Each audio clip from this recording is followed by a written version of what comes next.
This is a 50,000-foot overview because I can talk about these two topics normally 90-minute sessions, so we're not doing that today, okay? And those of you who've had any prior experience in local government probably already know more about this than I'm going to talk about today, but this is just enough to give you a heads up, sort of, we call it issue spotting, or just enough to be aware to keep yourself hopefully out of the headlines your first month in office. Yeah. And maybe you don't care about that, but who knows? You may like publicity. All right, and of course, let's see. There's my standard legal disclaimer that my law firm expects me to put in everything that we present. So this isn't legal advice, although we're going to talk about a couple of statutes. The two statutes, for those of you who like to look at the code, are 5-14-1.5.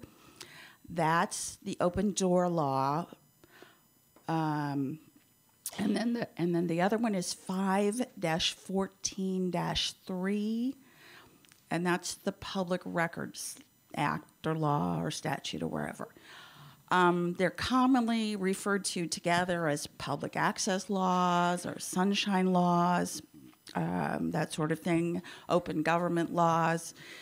And both statutes, at the very beginning of the statute, make very clear that their purpose is to have open government and that it should be open and available and accessible to the public. And both statutes are to be liberally construed, and let me tell you, the courts do generally liberally construe both of these statutes. When in doubt, access to meetings or records is the preferred course of action. And then if you still have further doubts, please call the public access counselor. And I don't have a number for you, but we'll get you one. This is an official that David referred to earlier, is an attorney appointed by the governor, and who, among other things, teaches local officials and newspapers and all kinds of folks about these two statutes, has a lovely publication that he has done in accordance with or in conjunction with the Attorney General. It's a very helpful little booklet, and you can print it off the web. They probably prefer that you do that now. I'm not actually sure they print it anymore, but anyway. So, open door law. This is the open meetings law. The general requirements. I gotta remember to keep moving it. With very few exceptions, all meetings of the governing bodies of public agencies must be open at all times for the purpose of permitting members of the public to observe and record them. And a secret ballot vote may not be taken at a meeting. Okay, so now we start with some definitions, because these words are real important. A meeting, and I did a gathering of a gathering, but a meeting is a gathering of a majority of the governing body of a public agency for the purpose of taking official action on public business. There are some exceptions to that. What you're doing today is not considered a meeting, even if all 7 members of your council or all 3 members of your commissioners were here. Today is not a meeting. It's not a meeting if you're having a gathering for the sole purpose of administering an oath. If you really are having a social or a chance gathering, if you all get together for lunch, or you just happen to all be in the barber shop together or at the Kiwanis or whatever. Now, if you routinely, as members of the county council, before every county council meeting, get together and have dinner so you can talk about business before the public gets to see it, that's probably not a chance gathering. You can go off-site to inspect programs, or maybe the county's looking at building a new jail and you want to see what they've done 3 counties over, or a juvenile detention center, or you want to go down to Kentucky to see what they've done in this particular county. That's not a meeting.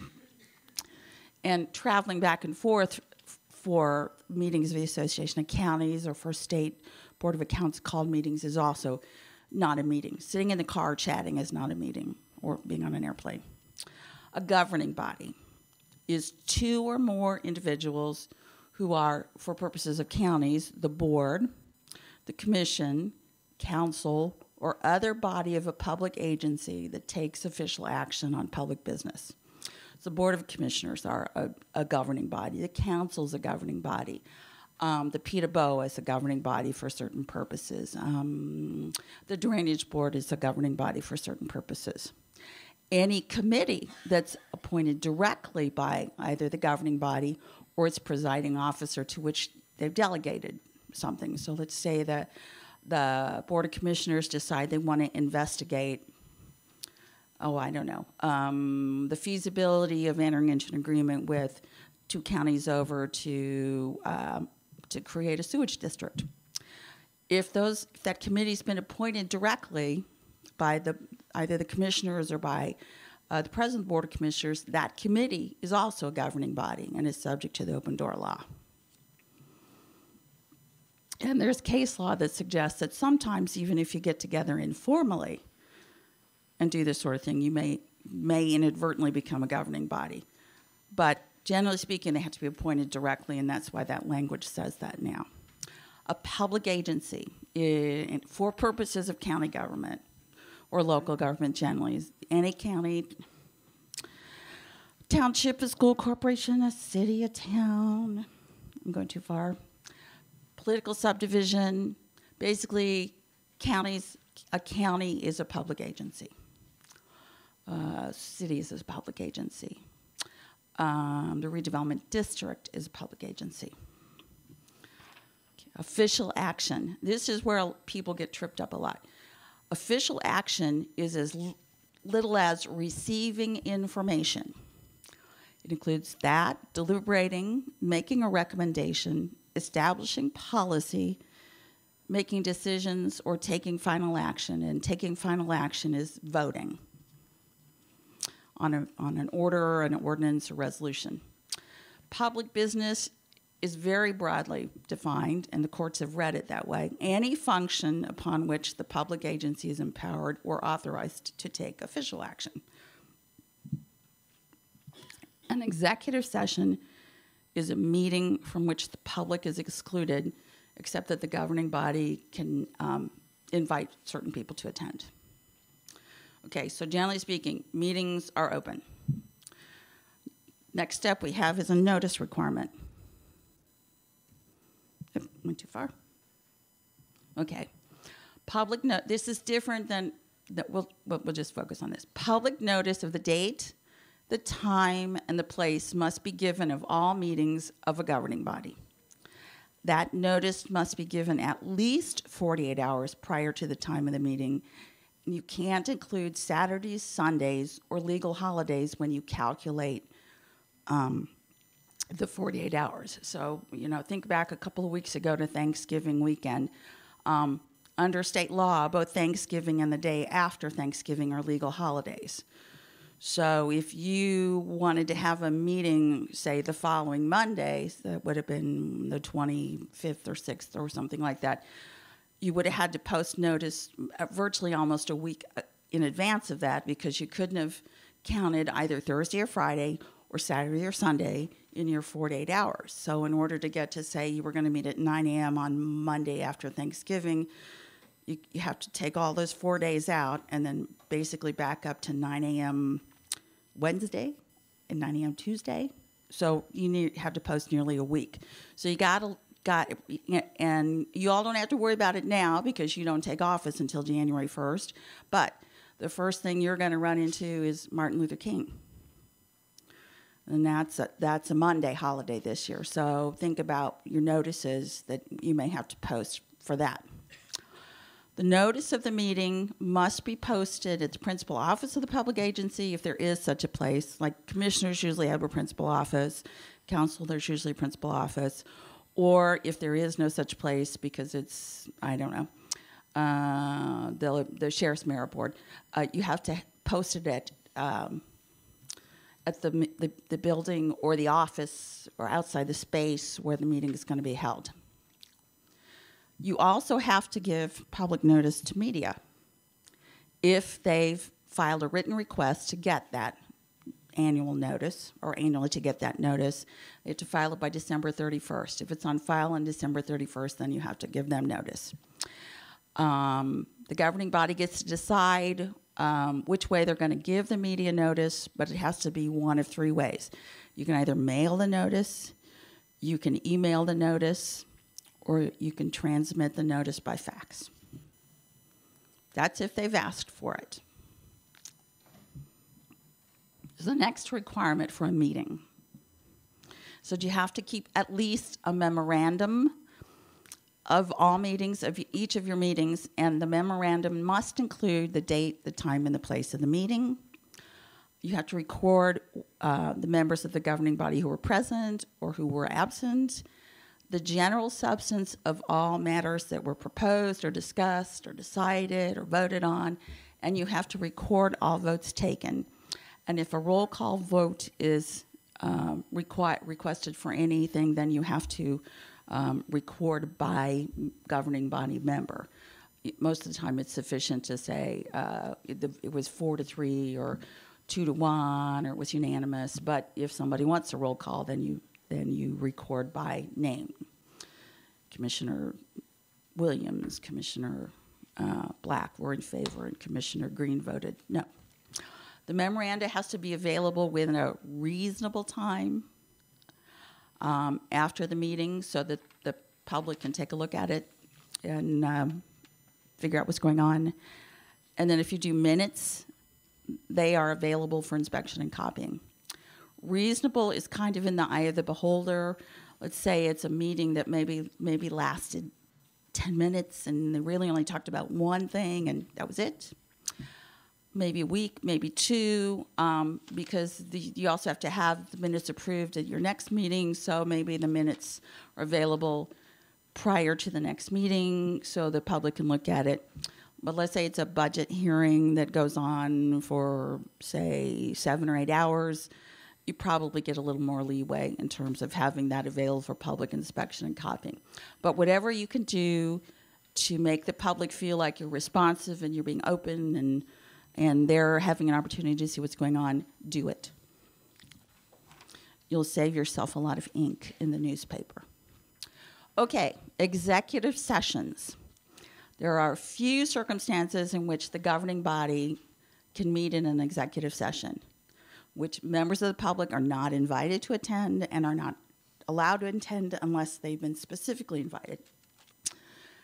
Notice of the meeting must be given just like a regular meeting, but the notice must also clearly state the purpose for which the executive session is being held. And there's a list in the statute, and you have to use one of those specific exceptions to properly meet in executive session. Let's see. Did we skip them? No. Okay. You still have to keep a memoranda, but you don't have to do very much more than say, we talked about X, we didn't talk about Y. You can't cast a vote in an executive session, so that's a no-no. And you can't open a meeting, go into an executive session, and then go back into open meeting. You can have an executive session at the beginning of your meeting or at the end of your meeting, but you're not supposed to leapfrog open to close to open. Executive sessions can be held, and this is, I have tried to narrow down the list that's in the statute to those things that counties are going to generally be interested in, where it's authorized by state or federal statute for discussion of strategy with respect to litigation, either that's been actually initiated or that is pending or has been threatened in writing, collective bargaining, the purchase or lease of real property, up to the time at which you execute an option, to receive information about and interview prospective employees. With respect to those folks, to receive information concerning their alleged misconduct and to discuss before you a determination their status as an employee. So, do we think that what they did was bad enough that we should think about terminating them? when you're considering the appointment of a public official, say like the head of the Forensic Services Agency or the head of the IT department, someone who's actually going to take an oath, and you can have an executive session to develop a list of prospective appointees, to look at their applications, and to throw out, make one initial exclusion of prospective appointees. But interviews of those appointees must be in public, as opposed to interviews of employees, which can be in an executive session.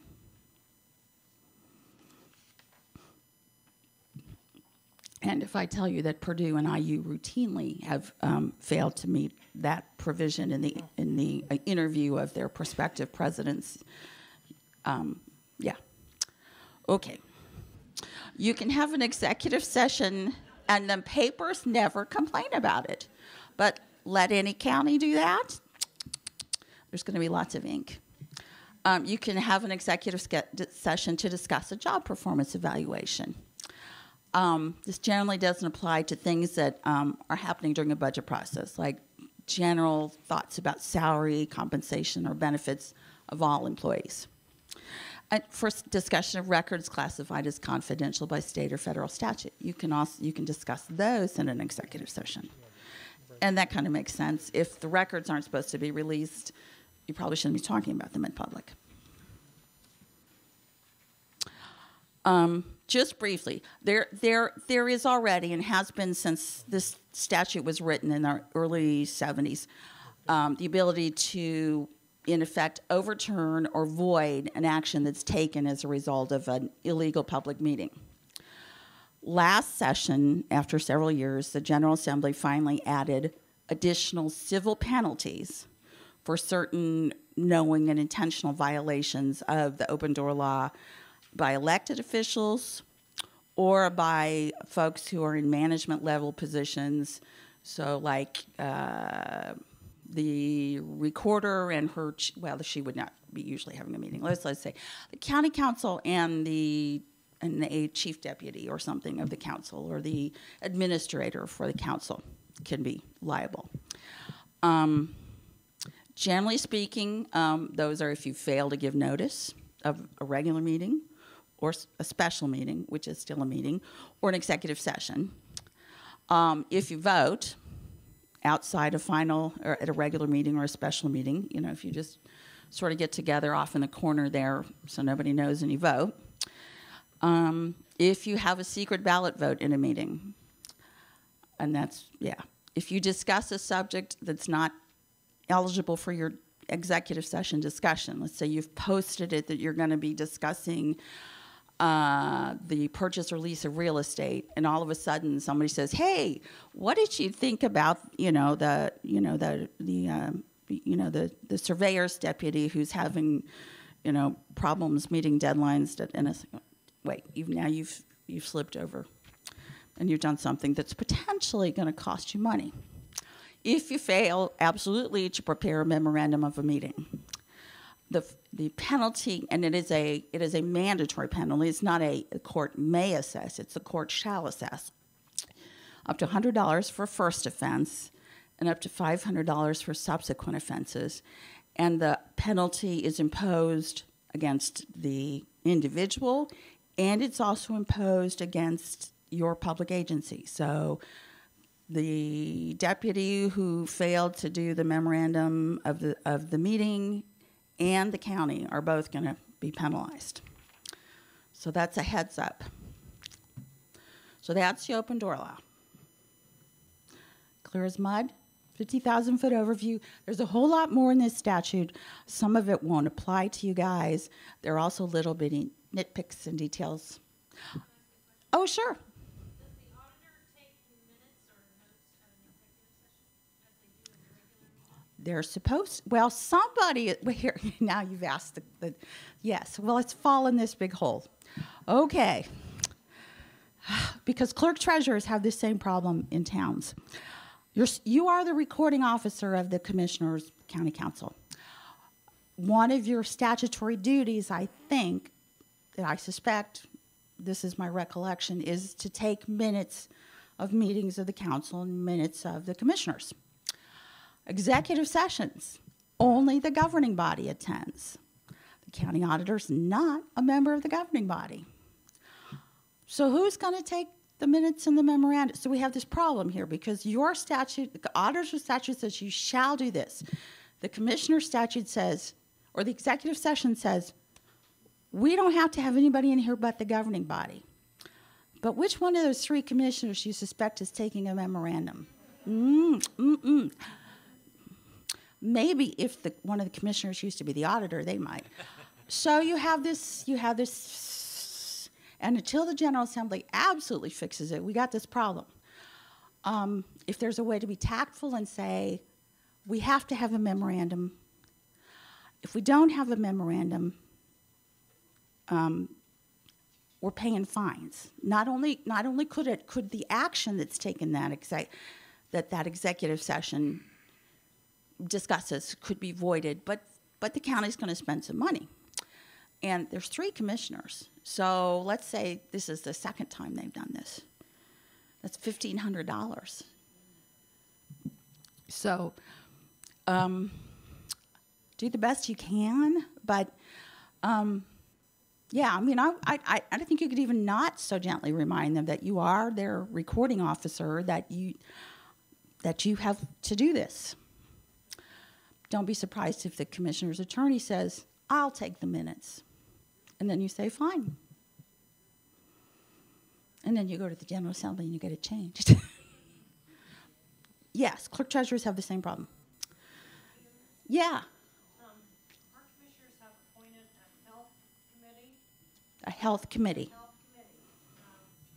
We're self-insured, so they review all the health information. Uh-huh. They all have to be HIPAA trained. Sure. Oh, boy. Is that, I mean, Well, open meeting, so how do we address that? well, what they should probably be doing is that, is everybody familiar with HIPAA? You've probably had to sign HIPAA releases a bazillion times. Because the HIPAA information is confidential by federal statute, I think you could make an argument that a meeting at which you're considering these documents, which are confidential under federal statute, should be an executive session. They should still be posting notice, and the notice should say for discussion of records declared confidential under state or federal statute. They shouldn't just be getting together and having, and looking at them at Denny's or Perkins or whatever, Bob Evans. No. Okay. Any other questions? We can come back if we have time. So now we're going to do access to public records. Same sorts of, you got to let them basically have it. The general requirements are for public records is that any person is entitled to inspect and copy the public records of any public agency during the regular business hours of the agency. A request for inspection and copying must identify with reasonable particularity the record being requested, and at the agency's discretion, you can require that request to be made in writing. And if anybody out there doesn't have a requirement that it be in writing, I'd do it January 1 or January 2 or whatever, because that's going to buy you some time in responding, and we'll get to that later. But anyway, reasonable particularity. If I want all the county council minutes,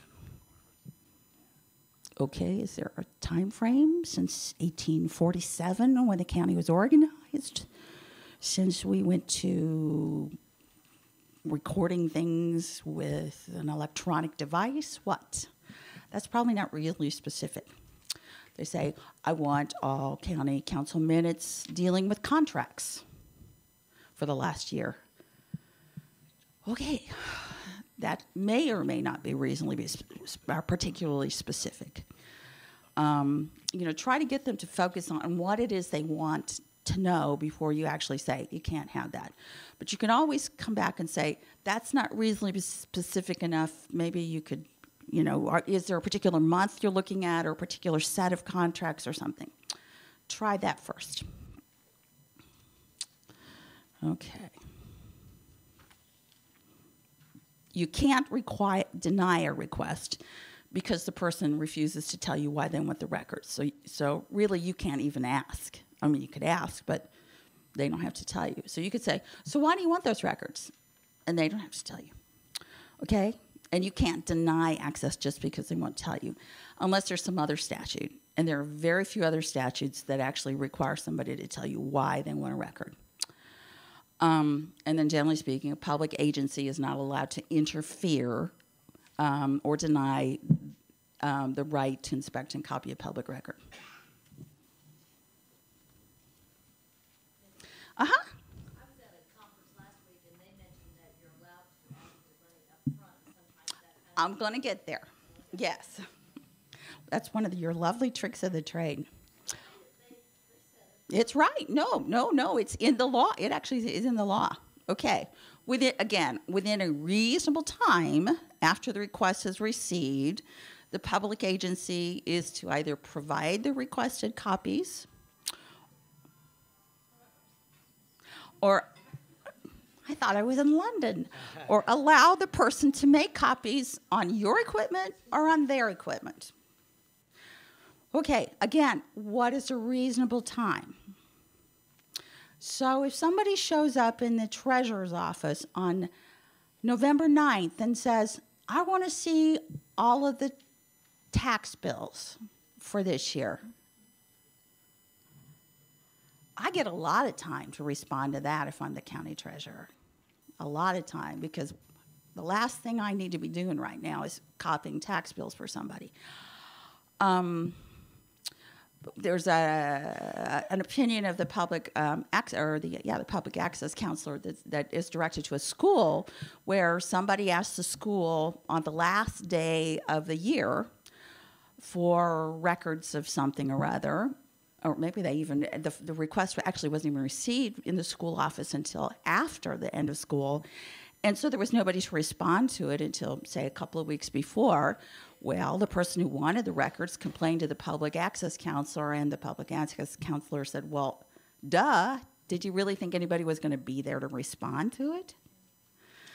And they did respond fairly quickly after they got it, but there was no one there to receive it. So what's reasonable is kind of depends on the size, the amount of documents you need to provide, the time. Yeah, if somebody shows up, say at noon on Christmas Eve and wants to see all the minutes from 2012, okay, I'll let you look at them, but I don't have time to make copies right now, but we'll make you copies of what you want by January 2nd. That's probably reasonable. It's probably more than reasonable. Okay.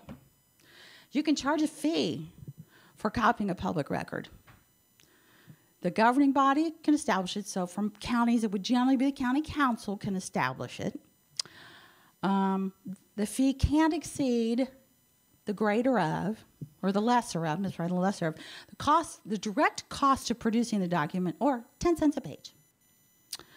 If for non-color, I would have said black and white, but the legislature said non-color, or 25 cents for color copy. And the direct cost is basically the paper and the ink. That's it. Not the electricity, not your time, nothing. And yes, you may require payment in advance. And when you respond to a request, if you have you could just customarily say, we have to have payment in advance for everything. Or you could say, based on the request, we have reason to believe that you're going to have a lot of documents, and therefore you have to pay for them in advance. We'll count the number of pages and tell you what it is, like recorders will frequently do when you have to have a document recorded. But yeah, you can charge it, and yes, frequently then that stops the fishing expeditions. If you tell somebody, well, let's see, it's 500 pages at 10 cents a page, or 25 cents a page, because let's say they're all color, they may say, you know what, I'll just come in and look. I don't really need the copy. And then public agencies can certify a public record, can, put a seal on it or say, yeah, this is an official document of the county, but you can't charge more than $5 for that certification. This is different than acknowledgments that auditors get to do and recorders filing fees and all that sort of thing. This is just the general public record stuff. Okay, we got the same sort of definitions that you have in the Open Door statute. Public agency is the county, and it's the commissioners, the council, et cetera, and so forth, office, so it's any of you individual office holders too. Amazing. Here's the fun one. Public record. It's virtually anything. A writing, a report, a paper, a map, da-da-da-da-da-da, that's created, received, retained, maintained, filed with the public agency, by or with the public agency, and which is generated on virtually any kind of medium. Okay? Everything is a public record. However, certain public records aren't available to the public. Unless a court specifically orders access to those records in discovery under state or federal trial rules, or there's a statute that orders it to be done. Records that cannot be disclosed, no matter who comes in and asks for them. If county sheriff shows up in the county's auditor's office and says, I want these records, he better have a court order. Okay, those that are declared confidential by state statute, and there are records statutes outside the Open Door or the Public Records Law that do that, but they're very few. Those that are declared confidential by rule adopted by a public agency that has the specific authority to classify public records as confidential. I have yet to know who that is, except the courts. Those that are required to be kept confidential by federal law, and we just talked about that briefly, the HIPAA stuff. Records containing trade secrets. And those are fairly few and far between too. Other records that may not be disclosed. Confidential financial information that's received, that you've requested from a person, but this doesn't include information that routinely has to be filed or received by a public agency pursuant to state statutes. Income tax returns fall under this. Trust me, if you call up Department of Revenue and ask for somebody's income tax return, you're not going to get it. Those that are declared confidential under the rules adopted by the Supreme Court of Indiana, and that is the biggest exception there is communications between the county or county official and its attorney. Those are confidential attorney-client privileged documents, and you can't just hand those out. And people who've been recorders know this, particularly Social Security numbers may not be disclosed. If you've got them on a document, and a lot of older documents have them, you have to redact that. Okay, then there's a whole group of records that if the public agency doesn't want to disclose it, they don't have to. But they can if they want to. And those records include investigatory records of law enforcement agencies, the work product of an attorney, which may or may not include that attorney-client privilege communication, but once you have disclosed it, it's not confidential. Records, this is, again, one of those big exceptions that will swallow a lot of your records. Records that are intra-agency, say within the agency, or inter-agency, advisory or deliberative material, including material that, say, an engineering firm or law firm, whatever, develops for you, so long as they are expressions of opinion or are speculative in nature and that are communicated to make a decision. If this is just a report with just facts and no speculation, it doesn't fall under here. A diary or a journal, say a schedule, or other personal notes that act like a diary or a journal, those you can decide not to disclose. So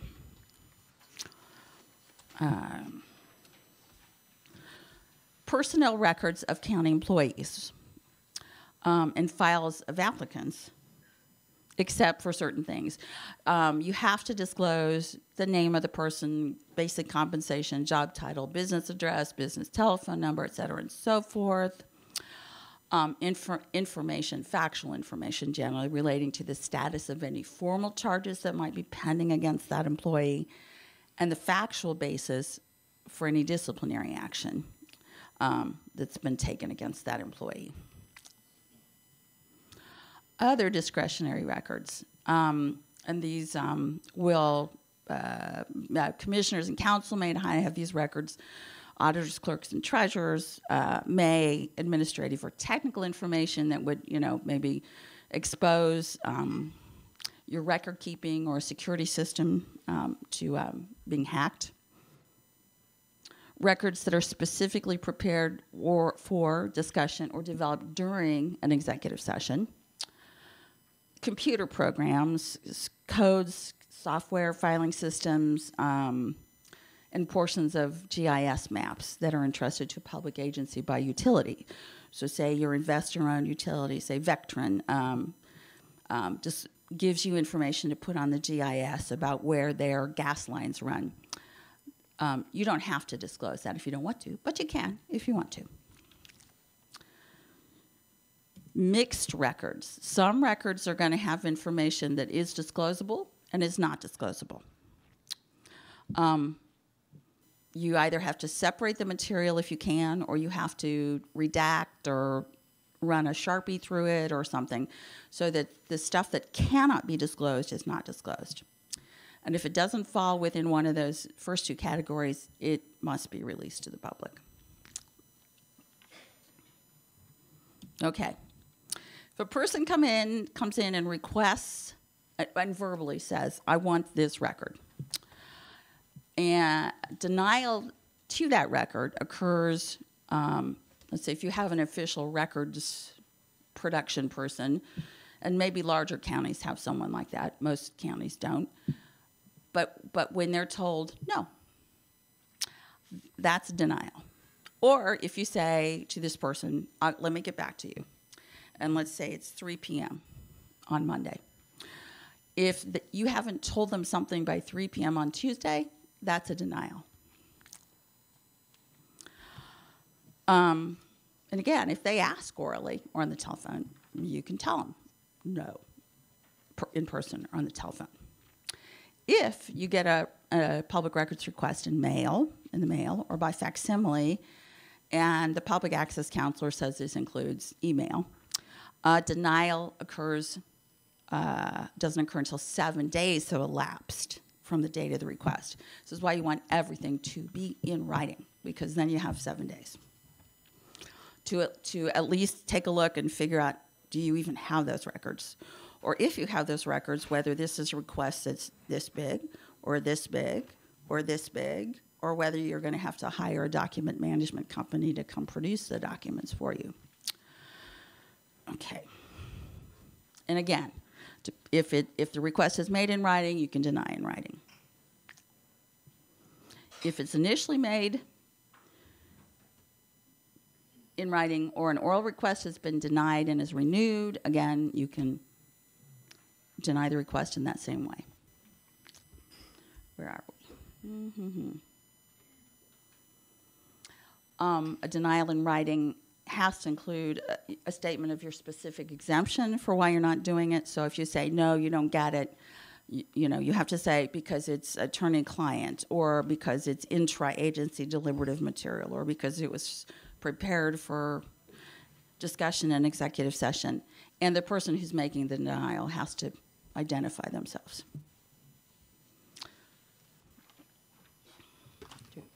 Yep. Are we there? Yeah. And then we have civil penalties for failing to provide access to public records.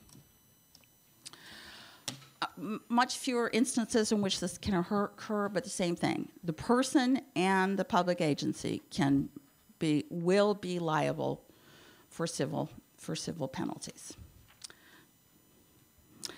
Few and far between, though. If someone comes in and asks for a record, you deny it, either you or they get an opinion from the public access counselor, and the public access counselor says, give them the record, and you still say, I'm not giving you the record, and you know that you need to be giving them the record, that's going to subject you to civil penalties.